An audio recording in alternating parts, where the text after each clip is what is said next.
All right, I'm going to elaborate a little bit more on the Elon Musk Twitter um, fiasco as far as him firing employees and sending out those emails in relation to um, basically uh, if you're willing to be part of the Twitter crew, uh, you should be willing to work hard, put in the work hardcore, or just leave, essentially. Um, Now, this is a thing that I'm not entirely sure about, honestly, because um, it's a case where it seems like he's got that mentality from back when in 2008, during the during the SpaceX days, as well as Tesla days when he took over Tesla.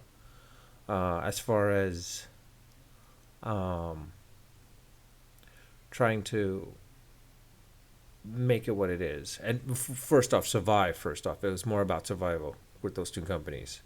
Working long hours, and he asked everyone else to work long hours. And I think he took that into effect the same way with PayPal back in the day as well too, where basically um, willing to put in the hours and effort to make the company what it is, that company what it is, um, and going from that old aspect of the whole programmer perspective, where you're a college guy or recent college graduate or college dropout, depending, and you're trying to build up your builder thing. So you have all these hours, and so you're willing to spend all these hours developing um, and building the product, and willing to like sleep in the office like Musk did, and during those days, to try to figure out how to make your company or product better, to the point where like it becomes enough to the point where like the company can survive and then become more profitable, which was the case with, of course, Tesla and SpaceX as well too. However, in that per aspect, um, that's kind of the old mentality now. Um, and let me elaborate on that. So it's been like that to the point where like people were working long hours. It was more of a case where like if you didn't work long hours, you weren't deemed as working hard. And if you weren't working as deemed as working hard, then you weren't really doing much with the company, and so therefore you were not really a company person.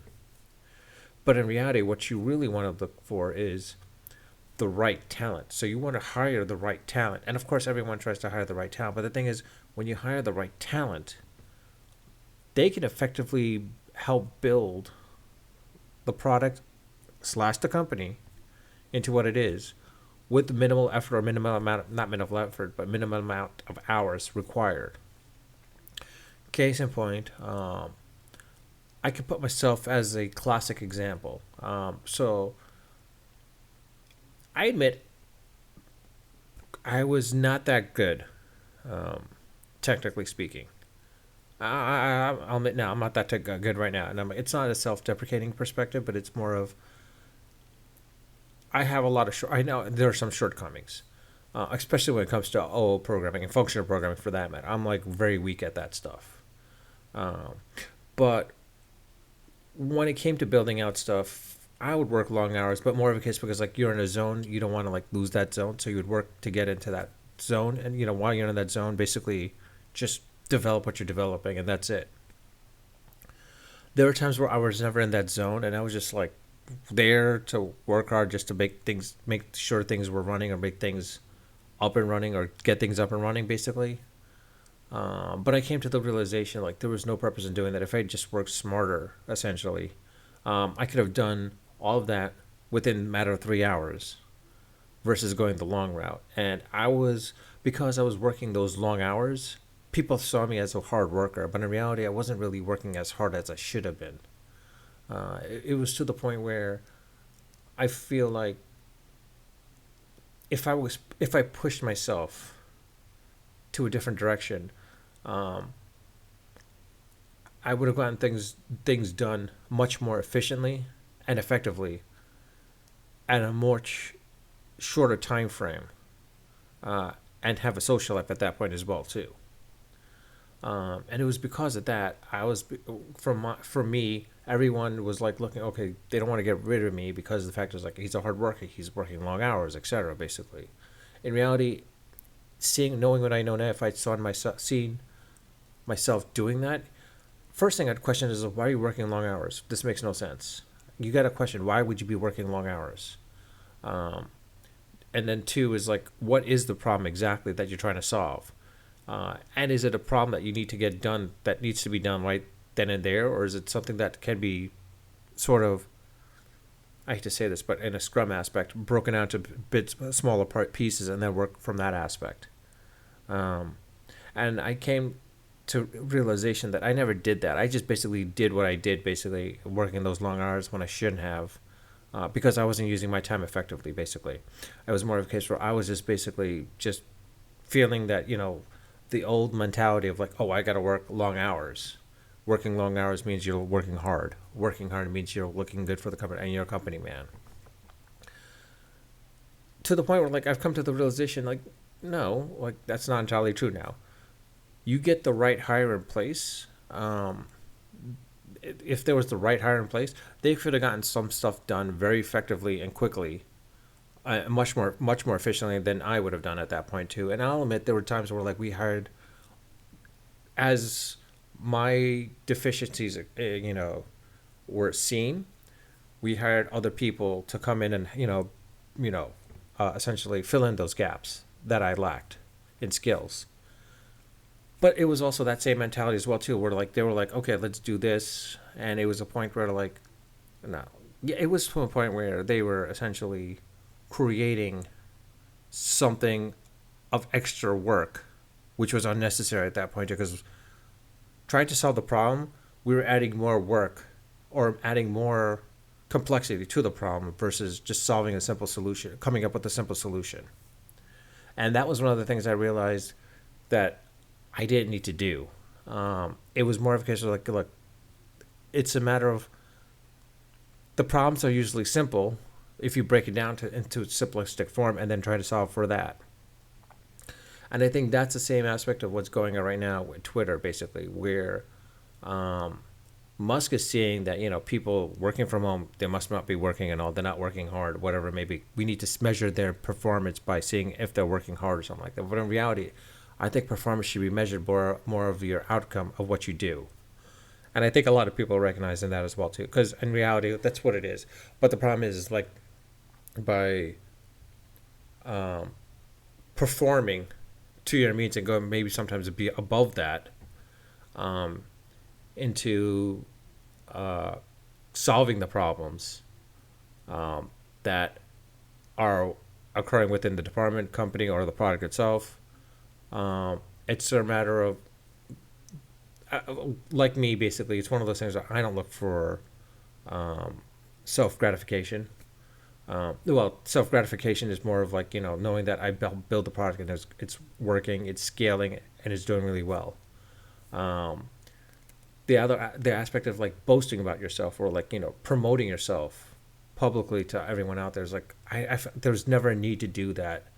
I felt from my perspective, from my aspect or my perspective, basically, because the end result speaks for itself, as what I always felt. And that's what I always saw with other people as well too. Is basically with these other employees or colleagues, usually they only cared about just solving the problems and moving on to the next thing and fixing whatever the next thing was, or to trying to help scale out to what it need to be at that point.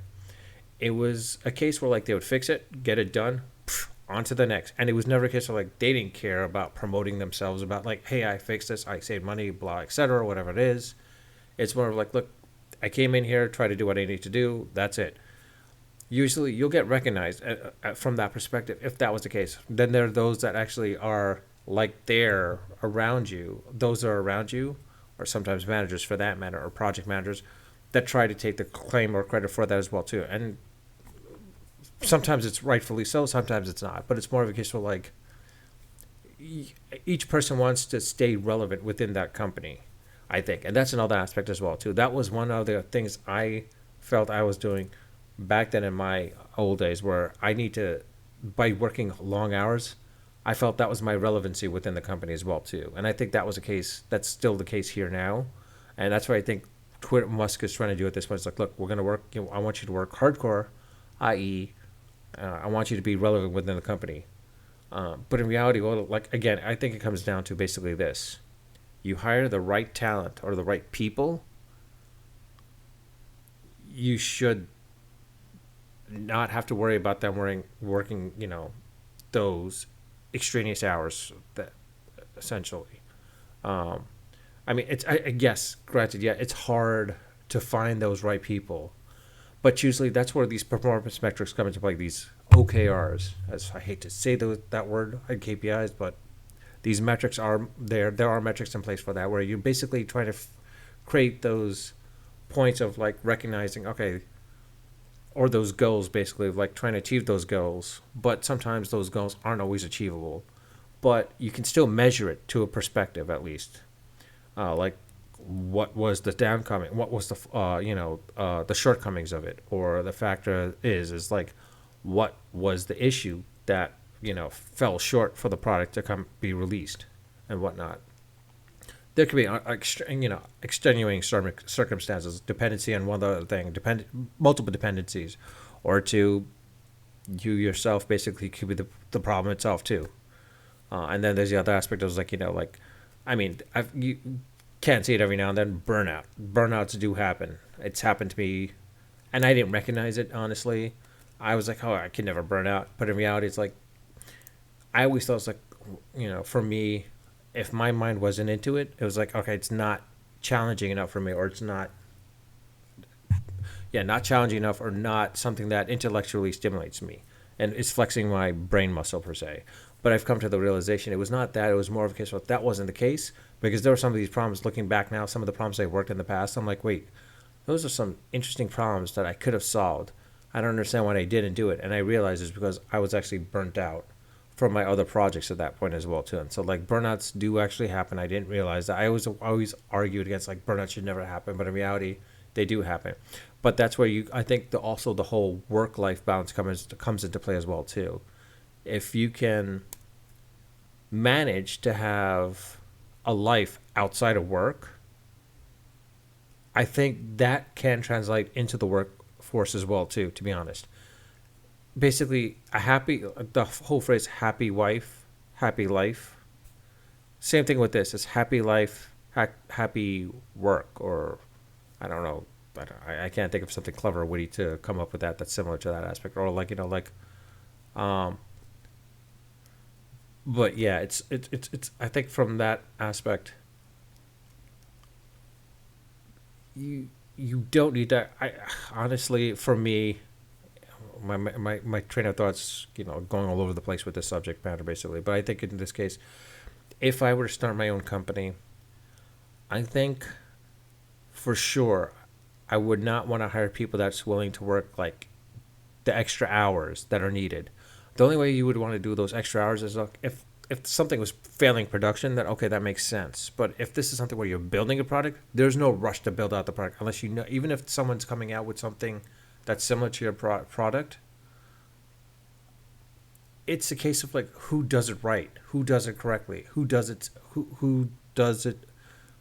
appeal to at that point as well too. I mean, people like Meerkat. The closest thing I come to think of right now at this point is like Meerkat and Periscope. I mean, they both rushed out their product. Engineers were working left and right very hard for it to get it out there as well. And it came to the point where like Periscope got bought out by Twitter, ironically enough, for the company. But it was a case where like they didn't come out first before Meerkat, but they came out to the point like they did it right because they knew they had to slow it down a bit. So I think sometimes what you want to do, my CTO currently right now has this saying, which he adopted from Napoleon, which is correct, is basically you want to work fast, but you want to work fast slowly. Meaning the whole thing is like you don't want to rush into things and get it out there and like have the mistakes. It's more of like you want to do it slowly, basically slow things down, see where it is, and then achieve it. So it's an aspect as well too. It's like, like I just saw what was it, Sunday? Yeah, Sunday. What was it, the season premiere of what was it called? Season premiere of Yellowstone, where the child basically is saddling up a horse. Kid was rushing so quickly to saddle up the horse that he missed the one belt buckle. Fortunately, it was caught by his mentors. Like, hey, don't forget the belt buckle. But he was also forgetting lasso and the hat, of course, which is the biggest thing out there. Because when it's sunny, you need a hat out there. Had he rushed, he probably would have forgotten the hat, and he would have like been basically, sunburned or whatever it may be. I don't know. But anyways, so that's one thing. This is a topic that's going a little bit longer than I anticipated, but because it's already been 15, close to 16 minutes now. But in reality, I think this is a topic that needs to be discussed. People have always said that, like, yo, yeah, you have to work long hours, basically. Like I said, I think that's so old school now. Those are from the .com days as well as the app days. More of the case with the mobile app days as well as the Web 2.0 days, basically. I think this case as well, too, with the Web 3. You're starting to see that with the Web 3 as well, too. And I think no one's learned from the Web 2 and Web 1.0 that to get things out there, you don't need to rush as quickly. The whole philosophy of fail big and fail fast. Fail big and fail fast. I can't remember the exact terminology. Give me a second. I'm going to pause for 2 seconds. Yeah, basically it's the fail fast, fail hard, and then go from there. It would work in the past because if users were like somewhat more adopting the aspect of like, okay, it's beta, so like they understand like, okay, things are not going to work, so they were a little accommodating to that aspect. So that's why sometimes Facebook would fail fast, fail hard, but then regroup at that point. Google tried doing that anyways with, like, say, Google Ways, Google Plus, etc. And it's hasn't been sticking. I think Twitter knew full well back in the day that they didn't need to fail fast that quickly, but they needed to like at least or fail hard that quickly. Fail hard, basically. It was more of a case like if they knew there was a failure, they could have some signs. All right, fine, let's abandon it. I think from that perspective. That again was the old moniker. That's something that I don't think works in this state of nature that we're in right now. It's also the same thing of fail fast, fail hard, as well as hire fast, fire fast, or something like that. Again, give me a second. Let me pause. Yeah, basically it's hire fast, fire faster. It's basically the point where you hire someone, you have to recognize very quickly, is this person going to work or not, then fire them very quickly. Sometimes that works, but that's because you have an abundance of quantity of people at this point. But in reality, what it should be, what it was in the past, I think from the 60s, 70s, 80s, and especially the 90s as well too, you have to learn to recognize the talent, and that's why I don't think it's more of a case where hire fast, but it's more of hire the right people at the fastest moment, basically. And that comes down to the whole work fast, but work fast slowly. Again, let me pause to see if I'm checking just to see if that's correct. This is going to be a fact check. Okay, it was the saying basically is dress me slowly, I'm in a hurry. Basically, it's again to the point where it's like, don't rush it. Even though you're in a hurry, don't rush it because I need to get out there properly, looking the proper way, basically. So it was the case, same thing in this situation.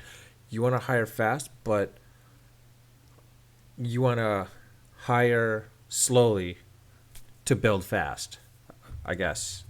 I don't know if that's the right way to saying it, but that's not a factor. That's saying basically, but it's the concept is basically you want to like hire the right people, so you have all these checks in place to hire to see if this is the right person.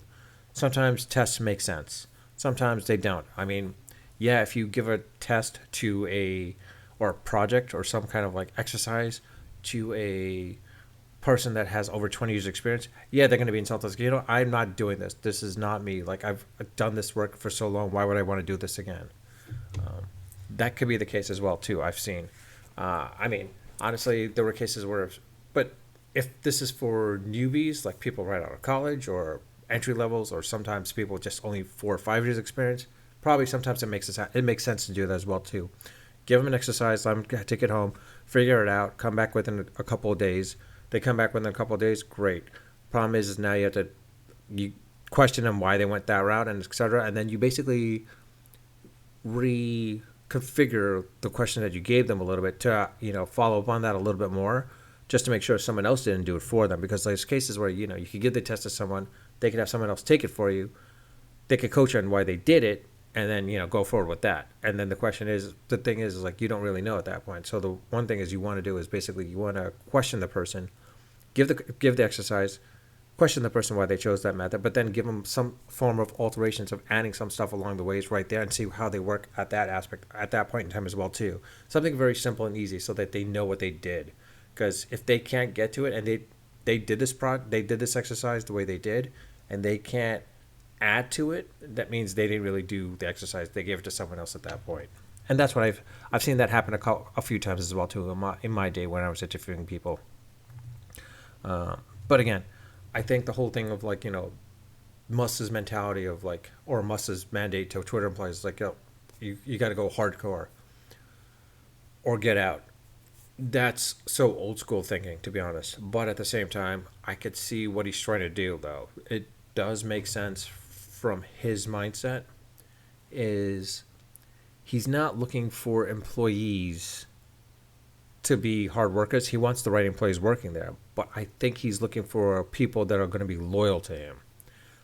That's what he's always had in his life, basically. That people that were very loyal to him. Because, as some people would say, basically, if you're with Elon, you're with Elon till the end of the ride, basically. Whereas if you're not, you just hit the highway, basically.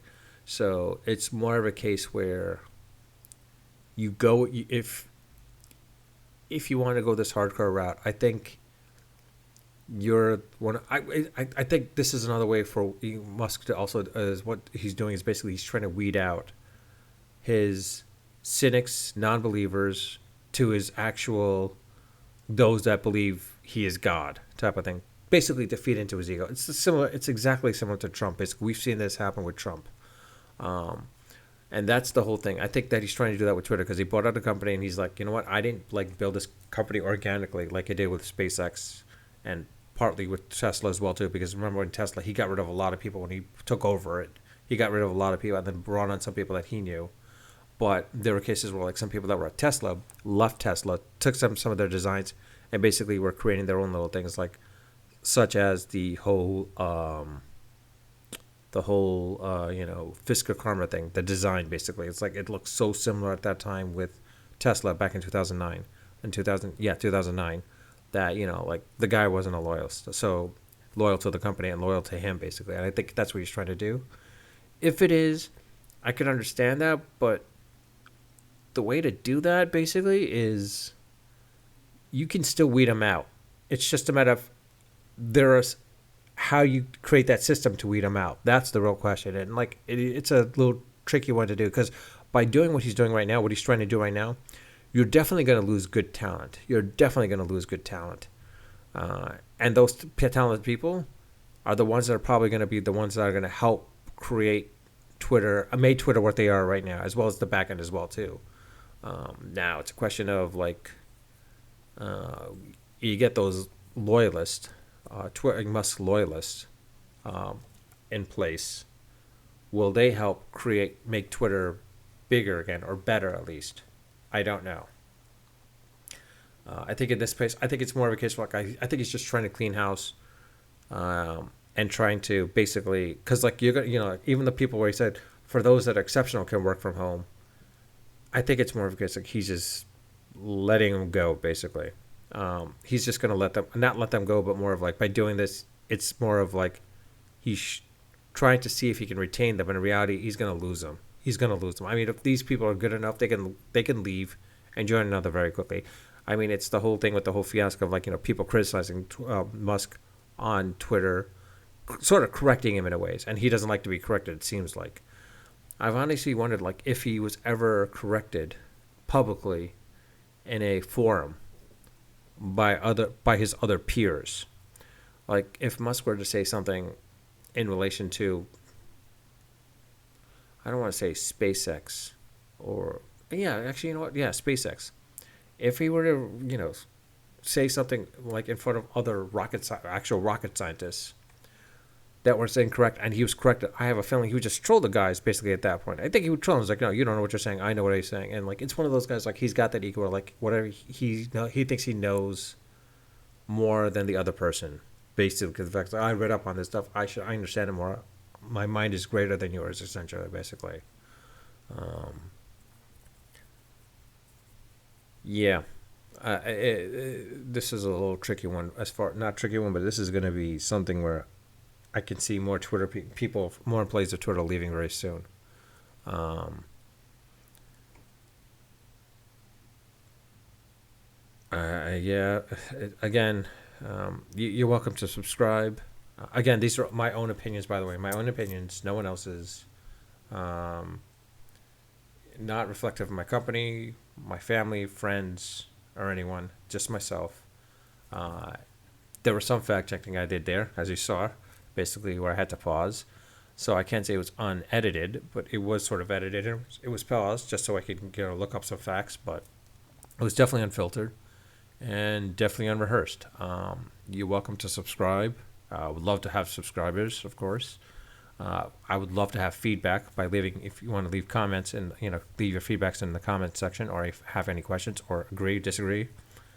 Okay, like or dislike, you're welcome to it as well too. I'd love to get some feedback and some aspects of criticism, constructive criticism of this topic. It'd be great. Um, I mean, it'd be good to also have sort of those going live with other people at the same time, and basically like talking back and forth basically. That'd be great, or it's sort of like a Zoom type of thing. But I think YouTube came out with something recently where you can actually um, do go live with other co-creators, which would be good and interesting to see. Yeah, well, with that, again, unfiltered, sort of unedited, and well, it wasn't unedited. It was definitely unedited. It was more of paused to do fact check, and unrehearsed, as you saw right here. Like you're seeing my pauses and etc. And again, unfiltered, unedited, and unrehearsed. Until next time.